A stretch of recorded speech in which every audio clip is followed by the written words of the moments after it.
What's up everyone, Sagi here, and welcome to another Purely Branded video. In the first 3 parts of our Small Business SEO series, I explained what SEO is, why it's important to your small business, how Google ranks content, and how to build an SEO strategy. Today I'm going to talk about how to track and measure SEO results. We spent the first 3 parts of this series getting your website to rank on search engines.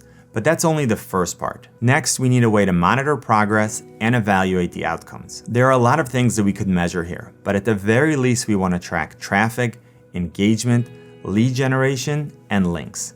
Of course, depending on the type of business that you operate, you'll have your own internal indicators for performance, but here's a list of some of the things we look at. Organic traffic, unbiased keywords and key phrase rankings, conversions from organic traffic, lead generation, average time on page, bounce rate, popular landing pages, total number of indexed pages, and backlink growth. There are different tools with different levels of complexity that can help you track and monitor these and many other variables. I'm going to show you how you can get most of this information for free using Google Analytics, which most people know about, and the Google Search Console, which many people don't know about or use. Both are free, and once you connect the two, they become super powerful tools. Let's start out by tracking organic traffic, and we do this by going to Google Analytics, clicking on Acquisition, All Traffic, and then Channels. This page will show us where traffic is coming from, and for the sake of this video, we're interested first at organic search.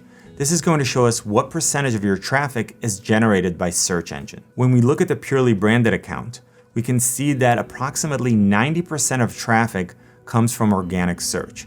So 9 out of every 10 people that come to our website are a direct result of our SEO strategy. This is why we've never spent a single penny on pay-per-click. Moving on, the next item we want to track is unbiased keyword rankings. In part 3 of this series, How to Build an SEO Strategy, I talked about the importance of and how to conduct keyword research. Now we need to actually track and measure how our SEO is doing for each keyword.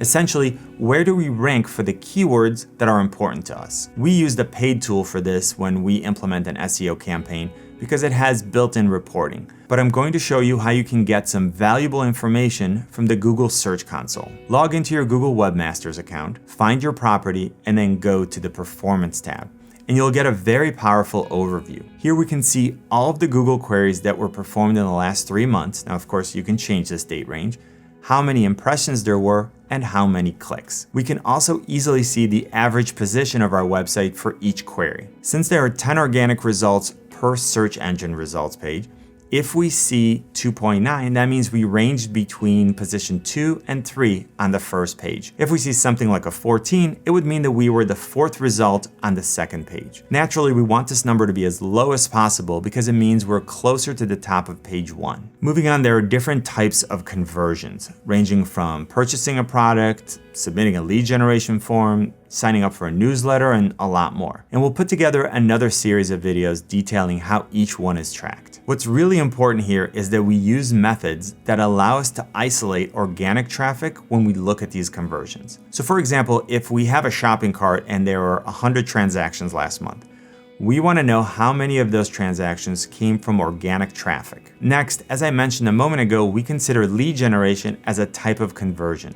So in this case, if we have a free quote page, which we got 100 submissions on last month, we want to know how many of those came from organic traffic. Another important element to track is the average amount of time a user spends on a web page. And we want this number to be high because research shows us that the longer a person stays on a website, the more likely you are to convert them. In Google Analytics, go to Behavior and then Overview, and you'll see in the middle average time on page. In our case, you can see that it's over 5 minutes, which we consider to be excellent, and it gives our calls to action plenty of time to convert. Next, we're going to look at bounce rate, which is single page sessions divided by all sessions, or basically the number of visits to the website where a person only viewed one page. In Google Analytics, click on Behavior and then Overview, and you'll see the bounce rate listed below the graph. When it comes to content marketing, this particular metric can be a little deceiving, so it's important that you understand your objectives and expected user behavior before reacting. I'll publish another video where I explain this in a little more detail, so if you're interested, make sure that you're subscribed and that you have notifications turned on. The next element we want to track is popular landing pages. A landing page in this context is the first page a visitor lands on when clicking on a listing on a search engine result page. In Google Analytics, click on Behavior, Site Content, and then Landing Pages. And you'll get a list of pages sorted by popularity. This helps us get an overview of which of our pages are ranking well and converting impressions into clicks. It will also point out any gaps in our SEO strategy and implementation, and can guide our ongoing campaigns. Another very important metric to track is the total number of indexed pages. After all the work you put into creating content and SEO, if a page isn't indexed by a search engine, there is zero chance of receiving traffic from organic search. A simple way to track the number of indexed pages is by going to the Google Search Console and clicking on Coverage, where you'll see the Index Coverage Status Report. This report will show you the total number of pages as well as any error pages. The final metric we want to look at and track is backlink growth. We mentioned in part 3 of this series that backlinks are an important part of your SEO strategy. To track backlinks, log into the Google Search Console, click on Links on the left side, and then look for the Top Linking Sites section. You will see a list of websites that link to your website.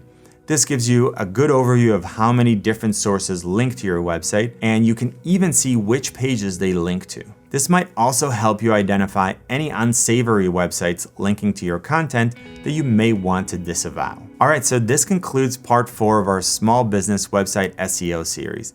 In part 5, we'll cover local SEO for small businesses. I really hope I was able to give you a good overview of what you should be tracking and measuring when it comes to SEO for your small business website. If I did, please let me know by giving this video a thumbs up, tweet it, share it, and if you haven't yet, join the community by hitting the subscribe and notification buttons. If you have any questions about anything I talked about in this video, please put them in the comment section below and I'll do my best to help you.